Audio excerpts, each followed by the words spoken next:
नमस्कार.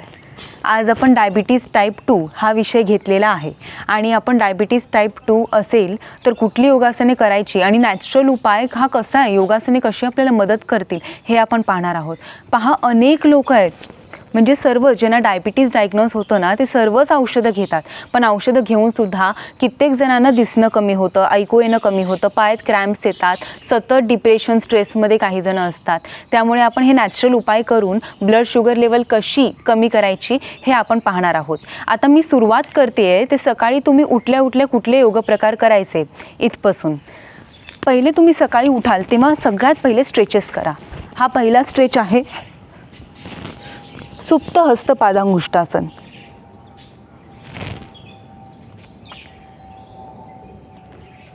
आता पुढचा स्ट्रेच, इथूनच हाच पाय साईडला घ्या आणि दुसरा हात बाजूला.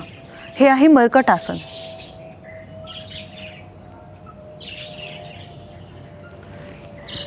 हे आहे अर्धकटी आसन.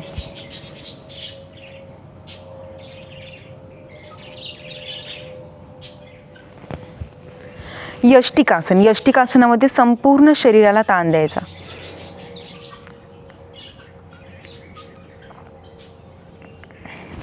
आता हे सगळे फक्त 4 प्रकार आहेत. हे 4 प्रकार करायला किती वेळ लागेल? फक्त 10 मिनिट लागतील. तुम्ही उठल्या उठल्या जागेवरच बसून पहिले हे सगळे प्रकार करायचे आणि मग तुमच्या कामाला लागायचं. 10 मिनिटांमध्ये हे सगळे प्रकार झाले ना की ब्लड सर्क्युलेशन चांगलं होतं, कारण एक सडन राईज, एक इन्स्टंटली आपल्या शरीरामध्ये ब्लड शुगर लेवल वाढते रात्री, मध्यरात्री 2 पासून सकाळी 8 वाजेपर्यंत. त्यामुळे आपण सकाळी उठल्या उठल्या योगासनं करणं अत्यंत महत्त्वाचं आहे. हे 4 स्ट्रेचेस का करायला पाहिजेत? कारण लेग्स, पाय दुखतात, क्रॅम्प्स येतात. हे का? कारण नर्व डॅमेज, याला डायबिटिक न्यूरोपॅथी म्हणतात. म्हणजे काय तर या नर्व डॅमेजमुळे काय होतं, ब्लड सप्लाय कमी होतो. ब्लड सप्लाय कमी झाला की तिथले सेल्स आहेत त्यांना या ब्लडमधून जे पोषण मिळत असतं ते मिळत नाही, त्यामुळे मग सेल डॅमेज होतो. त्यासाठी आपण हे स्ट्रेचेस सगळ्यात पहिले केले पाहिजे. आता हा झाला पार्ट 1 सकाळी उठल्यानंतरचा.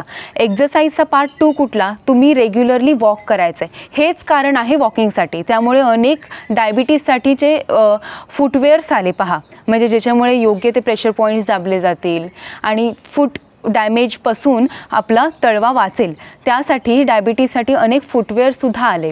म्हणून ही योगासने वॉकिंग, डेली 1 आवर वॉकिंग मॉर्निंगला झालं पाहिजे आणि इव्हिनिंगला ½ आवर. आत्ता मी जे एक्झरसाईजचे डिव्हिजन केलेले आहे ना ते 4 भागांमध्ये केलेली आहे, ज्यातला पहिला भाग आपण पाहिला. दुसरा भाग म्हणजे वॉकिंग. आता पुढची योगासने आपण पाहूयात. असेच काही स्ट्रेचेस आहेत. आता स्ट्रेचेसमध्ये पहिले शीर्ष अंगुष्ठासन. एक पाय पुढे, दुसरा पाय मागे, दोन्ही हात मागे इंटरलॉक करा, फिंगर्स खाली बेंड करा. दोन्ही गुडघ्यांच्या मागे हॅमस्ट्रिंग मसलला या आसनामध्ये ताण मिळतो. जर तुम्हाला असा बॅलन्स करता येत नसेल हात वरती घेऊन, तर दोन्ही हात जमिनीवरती ठेवले खाली आणि मग डोकं आतमध्ये घेतलं तरी चालेल. कारण महत्त्वाचं काय आहे, स्ट्रेचेस मिळणं पायाला महत्त्वाचं आहे. पुढचं आसन उत्थित त्रिकोणासन. पाय साईडला घ्यायचा, दोन्ही हात बाजूला.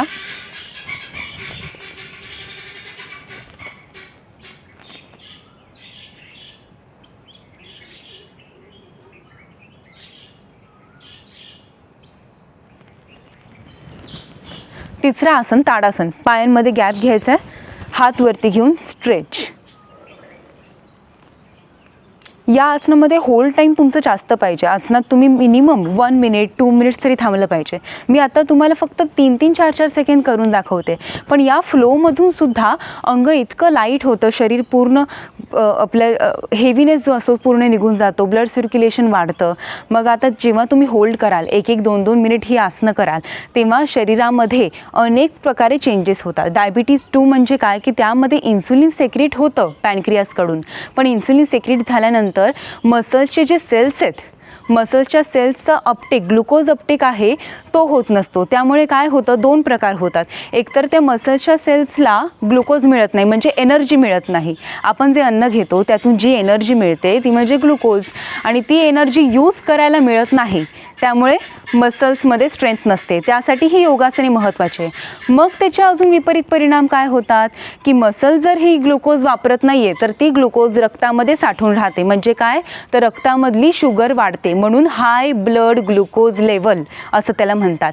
मग आता रक्तामधली शुगर जेव्हा वाढते तेव्हा हे रक्त शरीरामध्ये कुठे कुठे पोचतं, शरीरातल्या प्रत्येक पेशीपर्यंत हे रक्त पोचत असतं.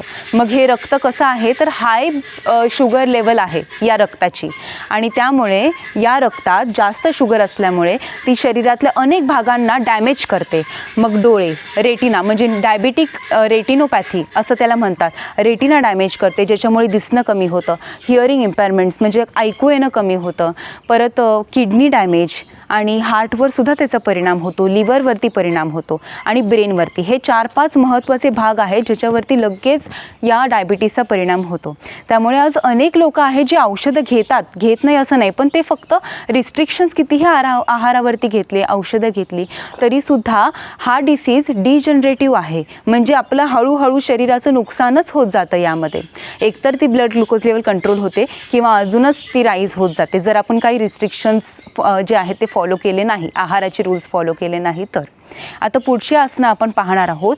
या आसनामध्ये पायाला जसा स्ट्रेच दिला तसं सर्क्युलेशन वाढवण्यासाठी बेंड आहे. मग वज्रासन सिंपल स्टेप त्यासाठी.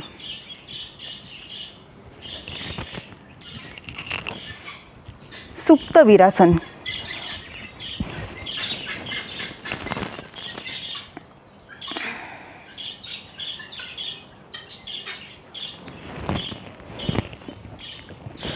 जाणू शिरासन.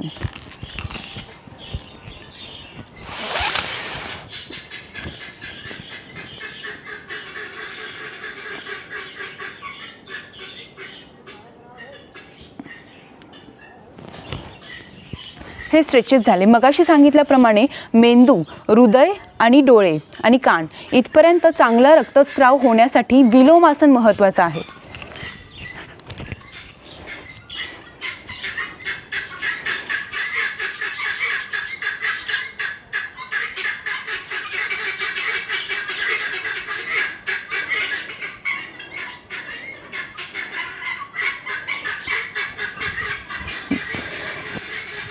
आता डायबिटीसचा डायरेक्ट संबंध आहे पॅनक्रियासशी. पॅनक्रियाज इन्सुलिन सेक्रेट करतो. पॅनक्रियाजमध्ये अल्फा, बेटा आणि डेल्टा सेल्स असतात आणि बेटा सेल्समधून इन्सुलिन सेक्रेट होतं. तर आपण पॅनक्रियाजला जेवढं ॲक्टिवेट करणार म्हणजे बीटा सेल्सला जेवढं ॲक्टिवेट करणार तेवढं इन्सुलिनचं प्रमाण योग्य सेक्रेट होणार आणि ज्यामुळे ब्लड ग्लुकोज लेवल कंट्रोलमध्ये यायला मदत होणार. तर आता आपण करूयात पोटाला पीळ देणारी योगासने. ती कुठली आहेत पहा. पहिले आपण करत आहोत वक्रासन. पाय गुडघ्यातून वाकवायचा आहे, हात बाजूला घ्यायचा आहे आणि दुसरा हात असा घ्यायचा आहे. पोटाला पीळ द्यायचा, जास्तीत जास्त पाठ सरळ.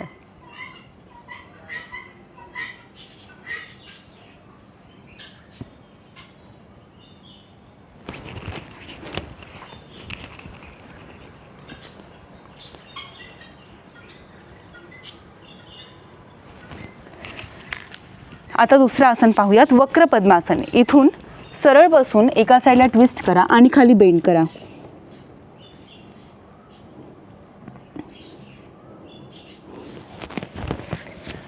पुढचं आसन पाहूयात, उत्थित पार्श्व कोणासन.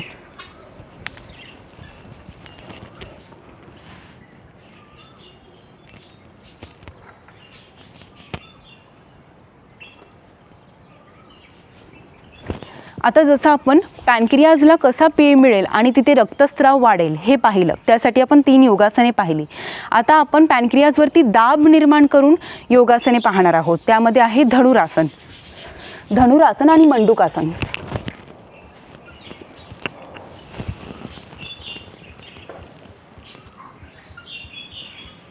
या धनुरासनामध्ये या प्रकारे रोलिंग करायचं.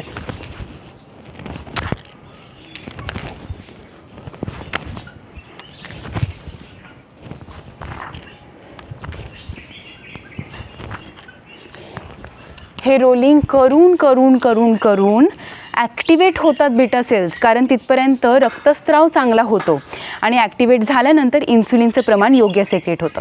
पुढचं आसन मंडूकासन.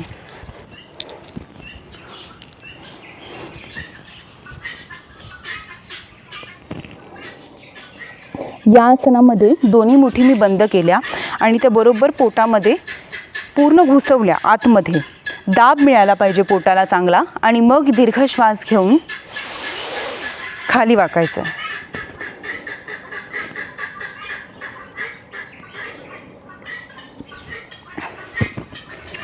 हे सगळे प्रकार करायला किती वेळ लागला आता? साधारण तुम्हाला 40 ते 45 मिनिटे ही योगासने करायला वेळ लागणार. म्हणजे सकाळची 10 मिनिट 4 योगासने करण्यासाठी उठल्या उठल्या, त्यानंतर 1 तास चालायचं, म्हणजे किती झाले 1 तास 10 मिनिट. पुढचे 40 मिनिट तुम्हाला हे सगळे प्रकार करायचे, 40-45 मिनिट 2 तास. आणि मग प्राणायाम महत्त्वाचं आहे. म्हणजे फक्त जर तुम्ही रोज 2 आवर्स फिजिकल ॲक्टिव्हिटी करत राहिलात तर तुम्ही स्वतः ऑब्झर्व कराल काही महिन्यांमध्येच ब्लड ग्लुकोज लेवल हळूहळू कमी होते, कंट्रोलमध्ये येते, तुम्हाला एनर्जी फील होते. स्ट्रेस, डिप्रेशन म्हणजे छोट्या छोट्या गोष्टींवरून आपण अपसेट होतो, आपलं मन खिन्न होतं, या सगळ्या गोष्टींमधून आपण वर उठतो आणि फिजिकल ॲक्टिव्हिटी असल्यामुळे आपण सतत उत्साही राहतो. आता आपण प्राणायाम पाहूयात. हे खूप महत्त्वाचे आहेत.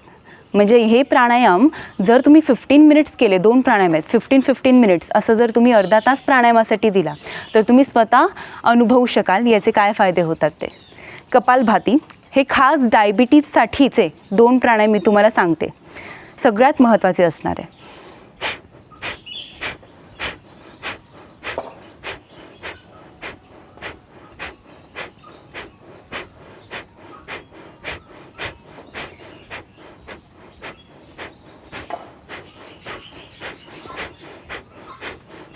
श्वास सोडणे आणि पोट आतमध्ये घेणे, दोन्ही क्रिया यामध्ये एकत्र करायच्यात. असं तुम्ही 15 मिनिट करत राहायचं आहे. पुढचा प्राणायाम अनुलोम विलोम प्राणायाम. यात उजव्या हाताच्या अंगठ्याचा आणि उजव्या हाताच्या अनामिकेचा वापर करायचा आहे. अंगठ्याने उजवी नाकपुडी बंद करून डाव्या नाकपुडीने दीर्घ श्वास घ्यायचा आहे.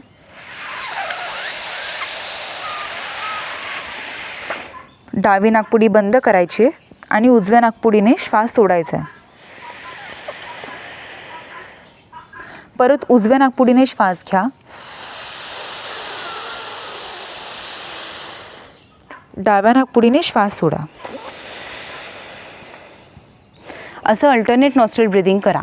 आता हे सगळे प्रकार जर तुम्ही केलेत तर लवकरच डायबिटीज हा जो आजार आहे ना, तो जो आत्ताच्या काळामध्ये अनेक जणांना होत चालला आहे आणि आपल्या भारतामध्ये विशेष करून भारतामध्ये ही संख्या खूप वाढत चाललेली आहे. आणि तुम्ही जर हे कंट्रोलमध्ये आणलं तर तुमच्या घरामध्ये सर्वांना आरोग्य चांगलं राहावं यासाठीचा अवेअरनेस निर्माण होईल आणि ते सुद्धा योगासने करू लागतील. आणि जर जेनेटिकली हा जर डिसीज पुढे कॅरी फॉरवर्ड होत असेल तरीसुद्धा आपण त्याच्यावरती योगासनांनी मात करू शकतो, कारण तो एक नॅचरल उपाय आहे. जर डायबिटीजला आपण पोसत राहिलो तर त्याचे किती दुष्परिणाम आपल्या शरीरावरती होतील हे आपण मगाशी पाहिलंच. किडनी, हार्ट, आपलं ब्रेन, ब्रिदिंग या सगळ्यावरतीच परिणाम होणार आहे. त्यामुळे आपण लवकरात लवकर ही सगळी योगासने करायला सुरुवात करावी. तसंच मी मगाशी धनुरासनामध्ये जो रोल दाखवला तो इतका महत्त्वाचा आहे की त्याचे जवळजवळ तुम्ही 500हून जास्त रोलिंग्स एका वेळेस, म्हणजे त्याला 5 ते 6 मिनिट लागतील, जास्त वेळ नाही, तसे रोलिंग्स तुम्ही करायचे आहेत रेग्युलरली. असं 1 तास रोज योगासने, 1 तास वॉक आणि अर्धा तास प्राणायाम आणि सकाळी उठल्यानंतर योगासने, एवढं जर तुम्ही केलं तर लवकरच तुम्हाला डायबिटीज हा हळूहळू रिव्हर्स नेता येईल. धन्यवाद.